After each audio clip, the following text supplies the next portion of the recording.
making things better. Face, face.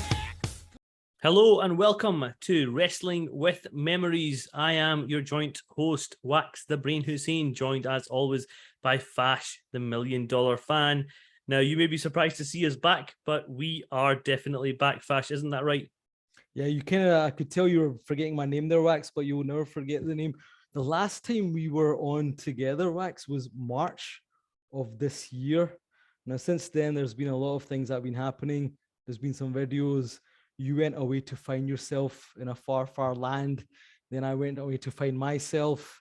I think we both got lost on the way and we finally made our way back. But there's been so much that's been going on. And similar to what we've seen with CM Punk, the Young Bucks in Kenny Omega, there was a locker room scrap between us. Nobody took a buyout from their contract, though. Our heads were banged together and we're finally back. Still big rivals. The big match will take place at some point. But right now, we'll be cordial. We'll work together. The contract's signed for another season. And Wrestling with Memories is back. Bigger, badder, better than ever. So yeah, I'm glad we're doing this. It's been a long time. Do you even remember what the last episode was? I don't, but I did go back and check, and it was all the debuts and departures that were happening around the autumn of 1992, one of our most favorite years in wrestling history. But it is great to be back, Fash. We did something we thought we should never do, and that's take a little bit of a break, which then led to a very long holiday for both of us off the podcast. Well, I don't know what you've been doing. I know you've been finding yourself, so maybe give a quick summary. But what I've been doing as Wax, I've been defending the title all over the world, but I've accumulated more championships. I now have more championships than AEW, if you catch my drift. I've even got more than them. Well, we'll come on to AEW, but yeah, as you're absolutely right. I went to find myself, Fash, back home to Pakistan. I even released a video challenge from Pakistan, from the village, where truly I learned how to beat low-class men like you, Fash. I thought you were going to say you learned how to milk a cow, which you probably I did that too. I did that too. But yet, as soon as I got back, you attacked me from behind, Fash. That wasn't me. If you've seen that video, I had nothing to do with you being Check attacked. out the video proof that I'll share. That's someone else. You don't need to go out there and find enemies. You just got one of those faces that people want to punch. So that was someone else. I didn't pay off anyone. I'm here. I'll face you one-on-one when the time comes. So you go and find your other opponents and enemies. It was a cheap angle from you. Typical Wax the Brain Hussein move, getting some cheap pops. And I was tired of playing with kids, Wax, guys like you. But like I say, I've signed the contract. I'm back. So let's talk business. And there's been so much happening in the business, Wax. Today, let's focus on what's been happening in the last 6-7 months. You and I, we thought Cody Rhodes moving to the WWE would be the biggest story of the year, right? Yep. But we could not even imagined what happened since. So I'm going to throw it across to you. Let's recap on some of the big, super developments that have taken place while we've been away. Absolutely, Flash. I think actually the biggest thing for me has been Vince McMahon stepping away from the business. Something we didn't think we would live to see. That guy would probably outlast most of us if he decided he wanted to. The guy doesn't sleep, doesn't eat anything other than, plain pasta and chicken. Steaks. The guy's a machine, isn't he? But he's hung up his boots. His wrestling boots. I think he was asked to take off his boots. Well, that's what we're talking about here. And maybe you can touch upon that, Flash. But it's a seminal moment for the wrestling industry that Vince McMahon has had to step down. Yeah, so I think we don't need to recap what's happened. It's more than documented. As you say, we would never have imagined Vince McMahon leaving in this way, right? You thought that he'd only leave if he passed on, because the man is a machine, as you say. But circumstances have dictated that he's gone. He's legitimately gone. This is a PLC. This is not Australia. We're in the back. He's pulling the strings. He is gone. Triple H thought he was out the door. Just a little while ago, it was like he had health issues. Nick Khan's in, Bruce Pritchard's back. You've got a regime that basically is, Vince McMahon puppets, and Triple H is gone. But it's just shifted 180 degrees.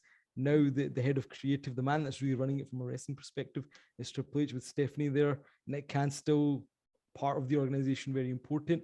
But what we've seen with that one development, Wax, there's been a kind of rebalancing towards, who I guess many wrestling fans are now supporting, with our friends on the other side, maybe rubbing up quite a lot of people the wrong way, be it fans or certain wrestlers. Yeah, I think it's an understatement to think that Triple H has done amazing. To come back from his health issues, as he had a heart attack, obviously, not too long ago, and we thought that was the end of him. Then all of his NXT show was revamped to something that he would be sick at. Just looking at that show, it was nothing like the show that he'd arranged for over the previous 2-3 years. Nick Khan, Bruce, Vince, they got together. They decided to turn that into some sort of, I don't know, some tryout experience thing for, new wrestlers joining. And they weren't even wrestlers. They were athletes trained to become Something wrestlers. you've never been accused of being. Well, that's it. You don't need to be an athlete to be a wrestler, Fash. And that was the mistake they made. They should have stuck to the real wrestlers. But then how do you respond to now they're saying, oh, Shawn Michaels was even running NXT 2.0? Do you think that's just spin? I think he was running it, but he was running it under the circumstances that were put upon him. He was told very much, this is how you'll do it. And that's pretty much what he's done. And I think he's done the best that he possibly could. He's found a couple of gems, which, we'll talk about in future shows. But it's incredible for me that Triple H, out of Vince stepping down, has come into this power vacuum and just, he's running the show like we all wanted somebody to run the show, I think. We've had so many. I think it's been a strong start. I mean, I still want to reserve judgment. Let's see how this goes next 3, 4, 5, 6 months. But there's no doubt that there has never been an excitement around WWE like this in many a year, right? People, I mean, he's brought certain people back. That there's an idea that storylines will be more compelling. There'll be more direction. We're going back to the olden days where there's planning going towards, Royal Rumble, WrestleMania. The biggest thing WWE needs, and indeed the wrestling industry needs, is new stars. So you're going to hope that Triple H is able to elevate more people. But it's very interesting on this side. I say it's still surreal to see that Vince McMahon isn't running the show. But yeah, he's got other things to deal with. And talking about big developments, I'd like to say we could spend hours talking about the Vince McMahon development, and I guess weave it in and out as we cover the past and recent happenings as well. But what about AEW? Now, you were a bit of a detractor of AEW, but even you were, I remember, even you got excited when CM Punk turned up at the first dance. And there was certainly momentum with AEW, right? Bryan Danielson comes in, Adam Cole. At that point, it looked like, whoa, these guys are now going to take that next step. Fast forward to All Out, and things have fallen apart. Wax, I mean, what's been happening there? I can tell you're enjoying this, but not at all, Fash. Talk about a shift. I mean, in both companies, big changes. I think this last 6 months was really supposed to be the prime of AEW coming into its own with all the new stars that you mentioned. CM Punk certainly leading the line, but everyone coming in, they've got a stacked roster now, probably a bigger roster than WWE has. They've got 2 shows on the go. Booker of the Year over and over again. We can debate that. Dave Meltzer and his all these 5-star, 6-star matches going on. But then suddenly it just all falls apart, and there can only really be one person to blame for all of this. And you think I'm going to say Tony Khan, but actually I want to say it's CM Punk. What? The guy's ego has gone out of control. And let's just revisit exactly what's happened. He's come into the business back to the business after several years out. He's come on to an incredible pay packet.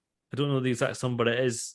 He's earning a little bit less than you, but carry on. Well, a little bit less than me, but nowhere near your figure, Fash. He's come in with all this fanfare. He's had a good few months, the build up.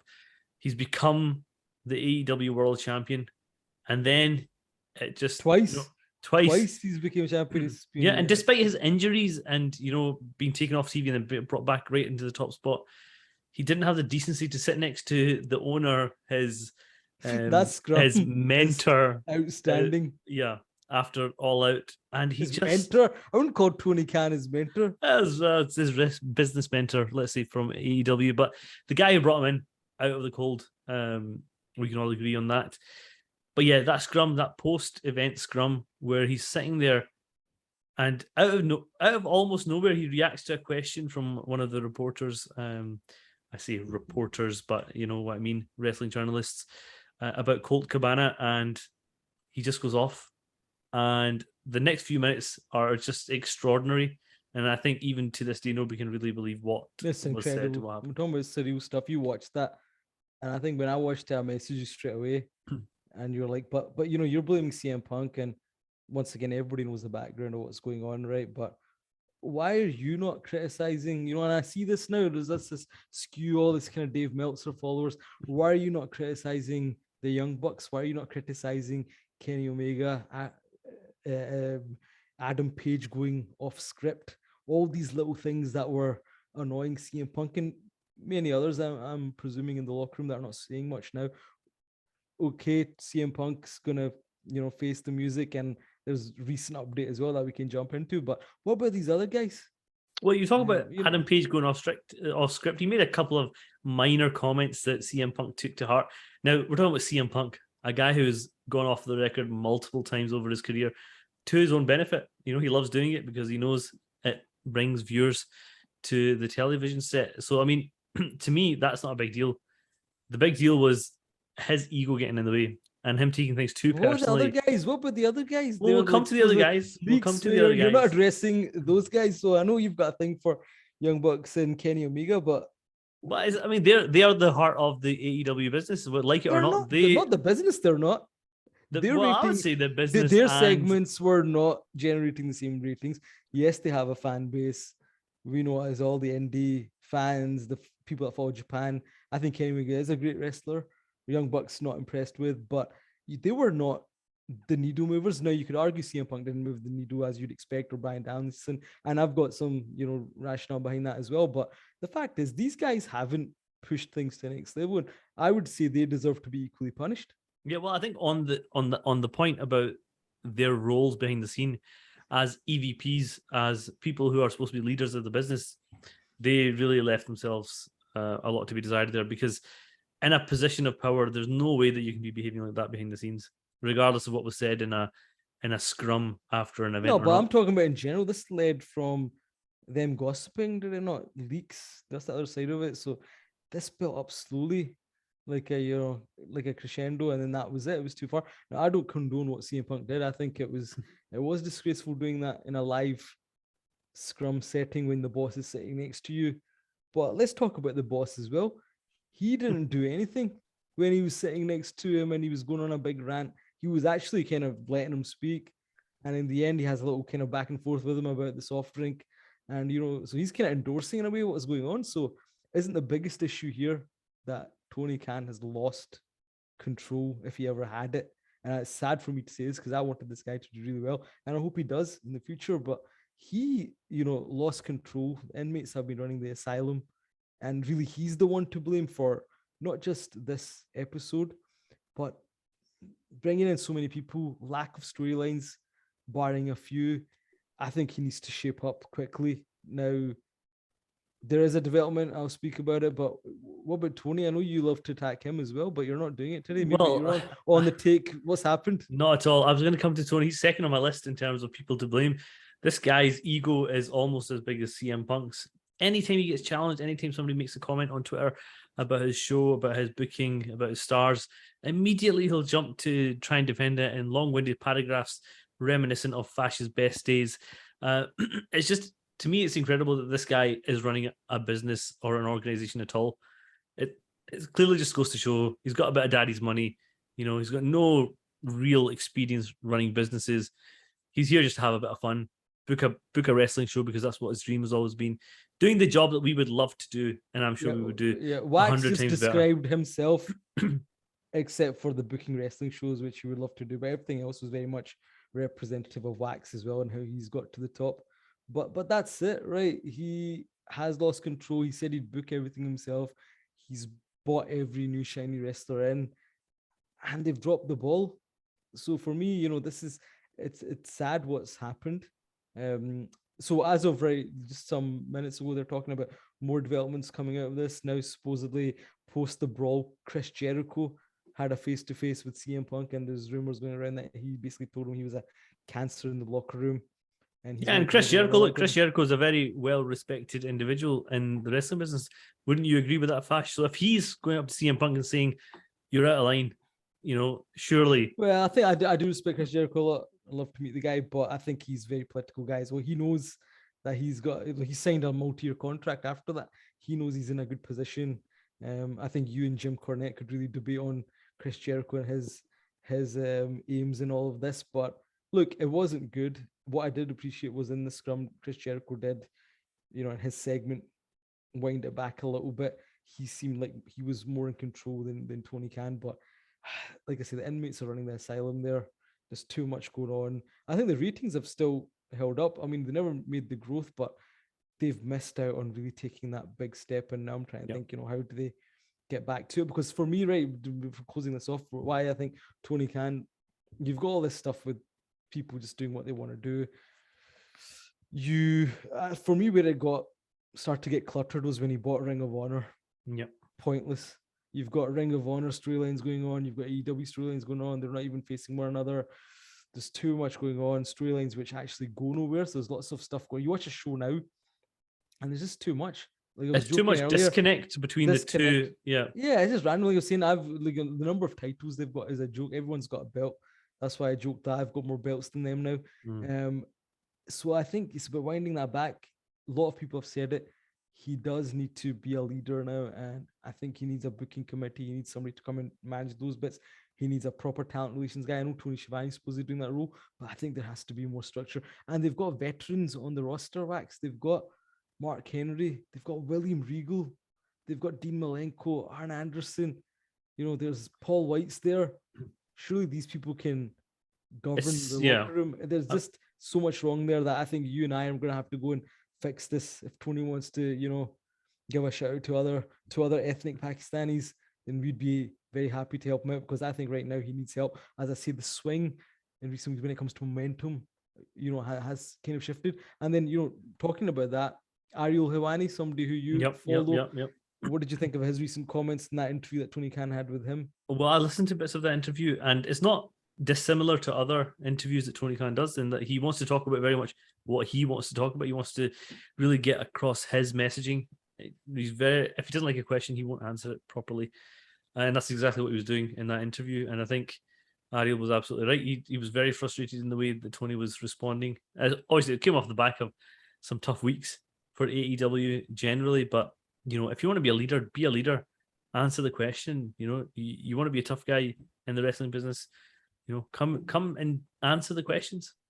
I agree with you, but do you think he would have asked the same questions of Triple H or anyone else? I think he has asked Triple H questions, and I think did he ask Triple H about Vince McMahon and that scandal? Well, I'm sure that was definitely off limits. But why is that off limits? But another inquiry isn't off limits. Here's the difference. Here's the difference. One is Tony Khan a joke, and the other that's not just based on the last few months. Argument. Give me a moment. And the other Triple H, let's just listen to the rest of it. And the other is Triple H, a guy who was probably the most hated wrestler in the industry throughout the 2000s, has now built himself a reputation that is the complete opposite. He's like, do you think it has anything to do with Ariel being involved in BT Sport and WWE and all this stuff? Do you think there's some partiality there, right? Look, I'm going to say it. Tony was being a dick in that interview, right? So we'll bleep that out. Don't worry, Fash. But you don't need to bleep it out, man. You go ahead. This is X-rated. And this is part of the reason Eric Bischoff sounds off on him as well, because the guy just is so inconsistent with the way he behaves. He's so erratic. Contradicts himself as well, right? I mean, everyone's out for themselves. Yeah. I just think there's lots of things going on here. And you've made plenty of claims. Well, just before you go on, you've made plenty of claims about Tony Khan. I'm not going to repeat them here. I do. About his behavior and why I'm telling you, I think so he is erratic. I think he is on Twitter too much. Yeah, he's one of those guys that does not like to be challenged on anything, and therefore he gets really agitated, annoyed if he does get challenged. He doesn't want to talk about certain things. He's not even acknowledging what's going on around him. I'm saying that scrum, he showed that he didn't have the leadership quality to kind of stop that. Somehow that was a difficult situation, but since then, it's just I feel that he needs to have people around him. So yeah, I'm criticizing him full on, but I'll also call out the other stuff, Wax, because I am objective, unlike yourself. Everybody knows you're on the take, but I'm the $1 million fan, so I don't need bungs from people. I tell like it is. And I think you need to be honest with yourself as well and not be a fanboy. But the bottom line is the wrestling industry right now is really exciting. There's lots of stuff going on. I'm hoping AEW regains some momentum as well. And both of these companies are at their kind of creative nadar, but we'll see what happens in the coming weeks and months. But let's rewind it back to 30 years, Wax. What about what we're only covering next? You talked about it. We were at the kind of end of October period we covered with debuts and departures. This hiatus that we've had has meant that we've actually aligned ourselves around about 30 years, near enough there on the dot to cover, the next set of shows that we're going to talk about. Yeah, it was almost as if we planned it, Fash, to have that 30-year timeline. And now every event we cover hopefully will be in line with that timeline. Where did we leave off, Ash? We left off in 1992, the fall of 92, as the Americans like to say, just after SummerSlam, after the summer, and all the sort of debuts and departures that we talked about through. Yeah, so we were basically at, on the eve of Survivor Series, the Warriors gone, the Bulldogs gone. So the main event there, 3-4 days out, is in disarray. There's been a number of new wrestlers that have came in, others have left. We've covered that, so please check out that episode if you haven't already. But yes, the next episode will then answer the question, how does WWE or WWF as it was then get out of that hole? They need somebody in that main event of what was supposed to be the Ultimate Maniacs versus Ric Flair and Razor Ramon. The Warrior is gone. I'm still sad about it all these years later, but the Macho Man Randy Savage needs a partner. And all I'll say, Wax, this has been, I think, a perfect comeback, or it will be a perfect comeback, and the partner will be pretty perfect too. I do want to touch on one other thing in the Wrestling with Memories wrestling world. The Podcasting Championship has another challenger, Fash. I don't know if you've seen, somebody was calling you out on Twitter recently. A weird video went viral. Somebody's after you again. I don't pay attention to these jabronis that basically make videos, but then they're nowhere to be seen when it comes to crunch time. And actually, I think I've seen another one go viral recently. So I'll share that one with everybody as well, just to make sure everybody's. All I'll say is, look, there's a long line of challengers, but that's all they are. They're challengers. I will remain the champion. I am littered in gold now, and these other either personas, maybe it's you dressing up again. It doesn't make a difference to me. I'm the champion. I'm going to stay the champion. And above all, even though, I'm going to have to praise you a little bit here, Wrestling with Memories will regain its standing and become the champion again as well, Wax. So I'm looking forward to the coming weeks. As far as these challengers go, I'm not bothered. Let's see what happens. Until then, he's Fash and Wax. This has been Wrestling with Memories, and we're back.